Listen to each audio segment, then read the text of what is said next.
last year. You just see Borja Gomez there. He's on the 9th row of the grid. He was dropped 3 positions due to a penalty for slow riding during qualifying. But what was just saying down there, Michael, that we were expecting take around too much, where it doesn't pay off here so much. So yeah, probably a good track for him to come back after the surgery. We just saw him on screen there. He's right behind Alonso Lopez. It's Barry Baltus. What have you made of him this weekend? But Barry's looked good. He looked really good in the last sector, especially when he can carry that corner speed. He's had to miss Austria because he had a broken foot, so he's still carrying a bit that injury into this race here in Catalonia. But he's looked really good in the practice, and his race pace is very good, so he could cause an upset starting from 10th on the grid. I think to his crew chief, Stefan Kerfis, and he actually said before the injury that they really made a step in Silverstone, and it's typically, but he said he's a real confidence rider. He's always sort of doubts himself a little bit, so you feel like he's just one result away from getting up to that next level and being a podium threat. Safety car then just doing one final run just a few minutes before the Moto2 race then here at the Catalunya Grand Prix here in Barcelona. We were expecting perhaps hotter temperatures certainly at this stage of the day, weren't we? Yeah, but way hotter because that sun, we thought it was going to burn through these clouds. It's not done.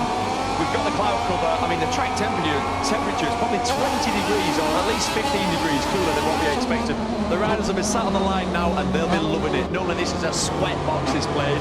It holds the heat in this valley just inland from Barcelona. So, yeah, they'll be happy about the cooler conditions. And certainly, tyre-wise, it'll make the job a lot easier. You said on the track wall with Pedro Acosta, #1 this weekend, but actually, it's not. Yeah, well, I don't think it's his favourite circuit, is it? No, he actually did say off camera. It's off camera, not off camera. He said off camera, it's not his favourite tracks. He said, believe it or not, he doesn't like flowing tracks. I've never really heard a rider say that before, but he's proved himself right. He's not qualified where he normally qualifies, but it's Pedro Acosta. It's a bit special. Hey, ruling out at your peril, isn't it, really, Pedro? Yeah, absolutely. It is a fantastic talent, Pedro Acosta, but he's having to do it from the 3rd row of the grid. And his nearest rival, Tony Arbolino, on the 7th row. Your man on pole position, though, is Britain's Jake Dixon. The Moto2 race coming up. I hand you over to Thank you very much, Natalie. Just the 3rd pole position of his Grand Prix career today. Jake Dixon, the previous ones.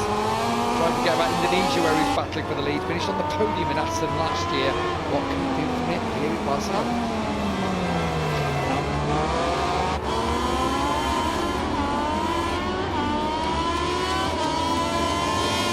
Good afternoon from Barcelona-Catalunya Circuit, just a quarter past midday here, and Jake Dixon starts from pole position for the 3rd time in Moto2, looking for that 2nd win alongside him, Aaron Canet. There's 11 second places in his career. Can he convert today? Aldeguer rounds out the front row of the grid. Some threats on row 2, but your championship leader, Pedro Acosta, sits back there on the 3rd row of the grid from the 9th position, so that's going to need some work he needs to do early on. Celestino Vietti's pace is good in the latter stages, but he starts down in 5th. Of course, he was the winner last time out in Austria. Back on the 7th row of the grid is the title rival, title holder, Tony Arbolino. His worst qualifying since 2021. And he's just a row ahead of Warriors in his own decent weekend. And Senna Aegis, who was right in the stand-in for Darren Binder here this weekend. Further back on the grid, Jason Somkiat, the reigning Moto3 champion, who won in Moto3 last year. You just see Borja Gomez there. He's on the 9th row of the grid. He was dropped 3 positions due to a penalty for slow riding during qualifying. But what was just saying down there, Michael, that we were expecting clouds would have broken by now. It has cooler, just like the Moto3. No time on the track this morning is warmer, and that extra wind behind. How do you see it affecting the Moto2? Honestly, whenever the track temperature stays a little bit cooler, we tend to have a little bit more grip. So for someone like Jake, who has been strong in the heat in Friday afternoon, but he was strong in qualifying, when it was cooler as well, shouldn't be too worried. It will obviously change the feeling that the riders get, but I don't think the strong riders will be any less strong, let's say. The Dunlop rear tyre copes with the temperatures or the cooler conditions equally well. So yeah, the wind down the back straight is probably going to be the biggest effect, and yeah, just managing the tyre consumption. And I want to know about fuel consumption as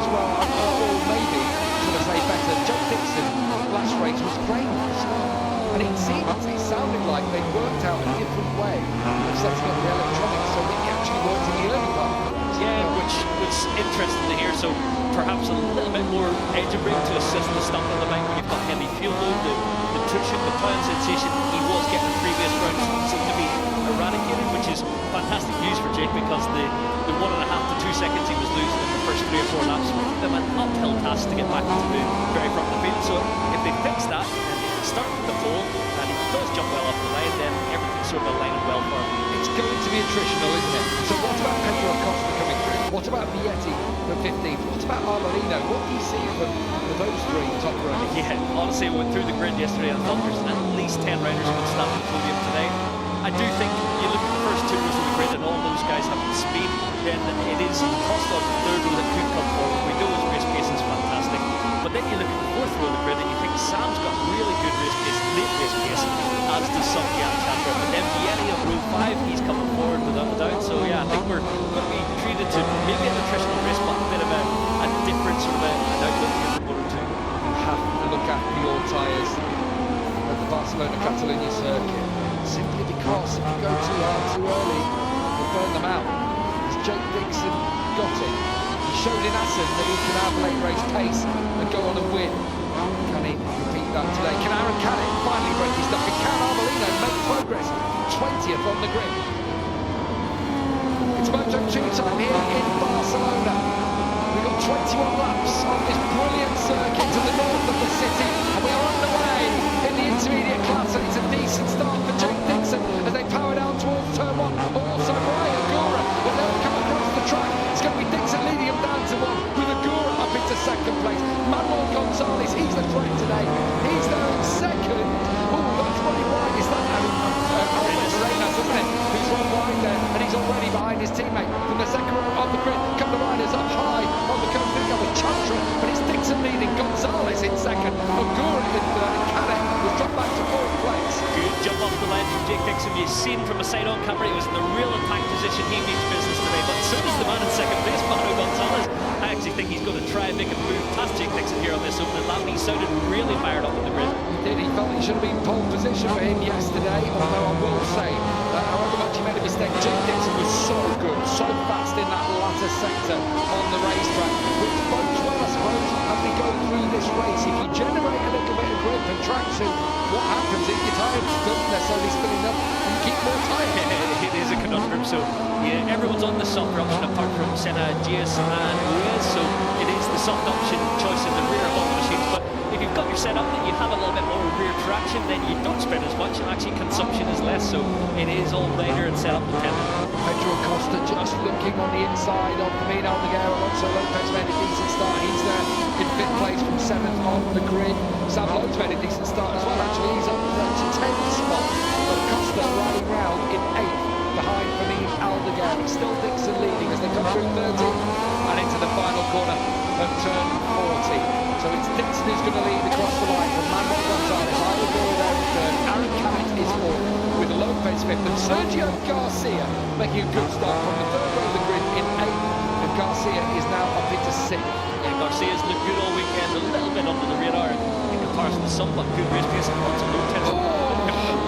That is so tight there for Alonso Lopez. How he got it stopped and how there wasn't a collision, I do not know. Honestly, when you're sort of sucked in there, you've made the commitment to try the overtake, then you back out of it, that's when you can get into trouble. He didn't do well to pull it up, no contact with the rear wheel of Aaron Canet, it just cost him a couple of tenths of a second. Here we go, with the change in the lead, Manuel Gonzalez goes through, but Jake Dixon allowed him to do that so he could come back to the inside line and hang on. Gonzalez will try to go again, down into 5, but Dixon's strong to hold off the Spaniard, but you can see Gonzalez lined it up with, actually you can see it working the tyre coming through turn 3 to get that run down to 4. And he did it again on the exit of 4, he was looking for the move into 5. Jake done really well to protect the inside, he had it quite late on the brakes, the front started to hop, he was on the rear brake, managed to pull it down, drifted a little wide and it gave Manuel a little bit of a sniff down through the kink at 7. It wasn't to be though. Yeah, but you can see that Gonzalez wants to get to the front and wants to lead this one, but for now Dixon is the best really was even McCain. Alonso takes that inside line, this bike is jumping and hopping all the way down to that tight left-hander. It opens up for 11 and then we go to the sequence with some right-hand corners where Dixon has proved to be strong this weekend. Yeah, this has been the best part of the racetrack for Jake Dixon all weekend. So fast around these last two right-handers especially. But yeah, I think we're 2 laps in now and Jake's comfortably holding the lead. Normally he does lose a little bit of ground, so I think the progress that has been made with the setup of the bike is paying dividends for him here today. Mo Gonzalez will he be able to pull out of the slipstream on Dixon as they power down the straight over a kilometre long, 0.6 of a mile, and again on the brakes Dixon holds off and Lopez is through on Agura now, and this time does make it stick. Agura is another one, Michael, who in the latter stages will be strong. Yeah, indeed, as will Pedro Acosta, who just set the fastest lap of the race. He is on the rear wheel of Sergio Garcia looking for a move through. Yeah, it's not about these early laps, it's going to be what happens late on. Alberto Sura has got a technical issue and he's retired from the race. I don't know how to really skim on that first lap either, but he suddenly was 1.5 seconds behind. He struggled with his first laps recently. Silverstone was nerfed out.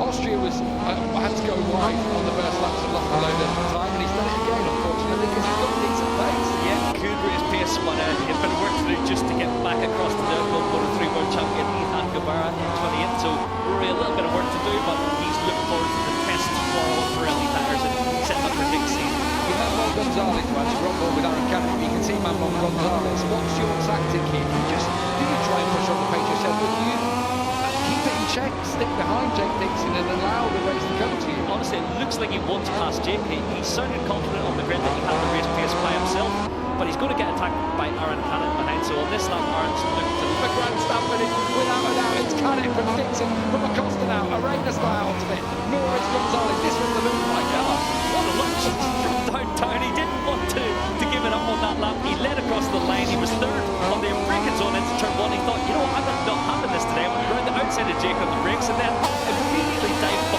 Pedro Acosta into turn 4. I mean, look at it now. Acosta's down to 5th place because Albert Arenas on the chart. But that was a proper lunge, wasn't it, from Aaron Canet on Pedro Acosta. But suddenly Acosta finds himself from leading half a lap ago. He is now down in 5th place. What a Moto2 Grand Prix. Also, Lopez not out of this one yet. He's in behind Acosta.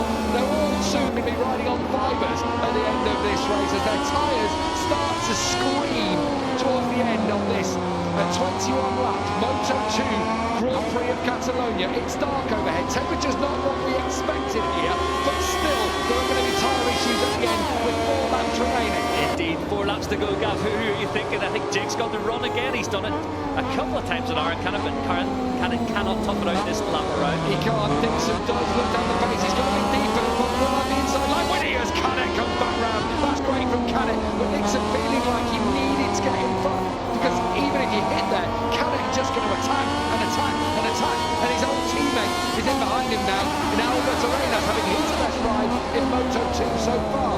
Look at the riders in behind who are still working, still hoping for a piece of the silverware today, but it's Canet who leads them. Fastest man on track against Santos. We've seen him in 45-0, 45-1 a few times, but just a little too far back to get involved. He's got the gap to the front down under 3 seconds as it stands. 6 riders in with a home infield with Alonso Lopez there, Sergio Garcia, Agura and Lowe just a little bit back, and Celestino Vietti also coming through, but he's just too far back now at this stage of the race. Again, there's parts of the racetrack where you can see that Dixon feels stronger, but it looks like Canet is getting better drive. Yeah, but he's working his tyre to do it in the middle of turn 3. Jake trying him at turn 10 this time. On the brakes, he's got to level him, unblock him, and he's done it. And Dixon takes over, he's going to run a little bit deep, but he uses a bit of tyre to make sure he gets his nose in front again. And I wonder now, with the run down the straight from the lead, if Canet is able to turn it down into 1, well, this is where Dixon, he feels he's got this last sector so sorted, he can keep an advantage and push on and open a gap. I think you're right, Gav, although Canet staying right on his rear wheel. I think Jake wants to get through a little bit earlier in the lap because he knows if he gets a few corners under his belt, he gets some daylight between him and Aaron Canet. Canet in the slipstream of Dixon with 3 laps to go in the Catalan Grand Prix. Dixon tight to the inside line down towards turn 1. Has Canet got the run? No, I think that is the point of the race. Whoa! And then a turn between Lopez and Acosta will go out deep there, and he's going to have to ride through. Oh, Lopez rejoins in the middle of the racetrack. He'll get a penalty for that, surely. He's got to follow through as Acosta did and rejoin, because that's considered a shortcut. So Acosta actually, has he lost a second? Because he might also... Well, he he'll be okay. But yeah, Alonso Lopez does some daft things, I've got to say. He's a quality rider, but yeah, I sometimes question his decision making in the middle of a race. Right, so this is Dixon now leading with 2.5 to go. This is where the tyres, who's kept them in check best? We're on board with Aaron Canet, still desperate, still searching for that first ever Moto2 Grand Prix victory. As we ride on board to Dixon, can you see, Michael, the difference between, has just got more front tyre perhaps? Yeah, we forget about the front a little bit. We see he's been careful with the rear especially, but maybe it's the front that will play into his hands in these last few laps. Just seems to be able to outbrake. That's what he's been able to do early on recent laps into these tighter corners like turn 10. So Dixon, it's on the move as he drops into the closer corner. And behind him, Canet. Arenas in third spot. Where is Acosta now? He's in 6th position. Agura in 7th. Lopez is in 8th and may well get a penalty for that. Who knows? Sanlo's still in 9th. Still only 2.8 behind Dixon, who's leading. I've got to say, selfishly, as things stand, this is great for Jake's Championship Challenge with Pedro Acosta getting nudged out on that previous lap. Once Tony Arbolino struggles down there, although Jake's not going to have it all his own way. These last 2 laps, Aaron Canet is fired up. He wants this Porcino Ponds at his home race and Aaron's first ever Moto2 victory. Look at the gap that Jake's put in over the last few corners there at the end of this race now. Here we go with 2 to go, and he's got enough of a cushion over Canet.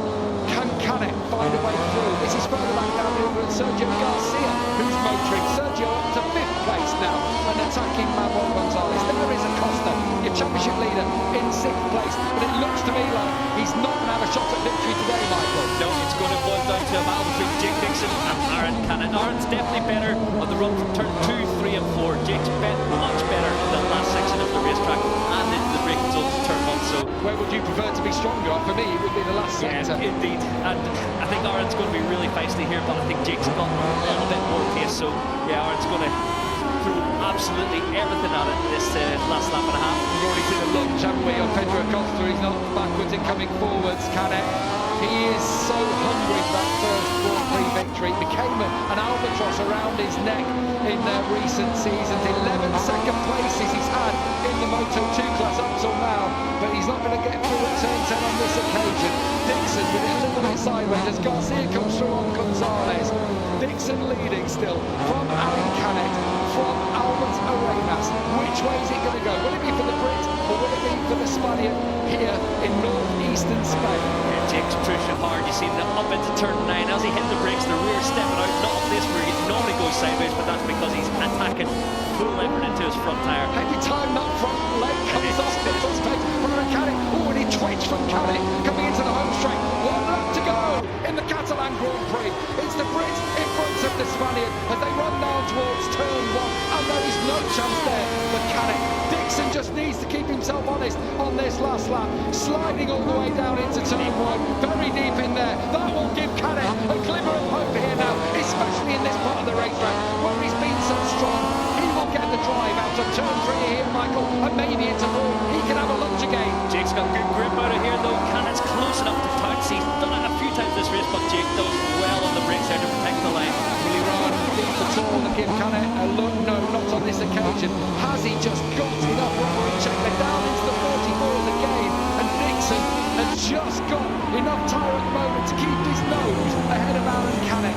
Surely for Canet, where is he going to make a move? Is it down here towards 7? He's had a look a couple of times. Not on this occasion. I think it's only really turn 10 that's possible for Aaron Canet. Maybe a last turn manoeuvre, but Jake was so aggressive into this corner last time around. Here he goes through turn 9. This is where Canet needs to get the run on Dixon down towards turn 10. Dixon's been strong, but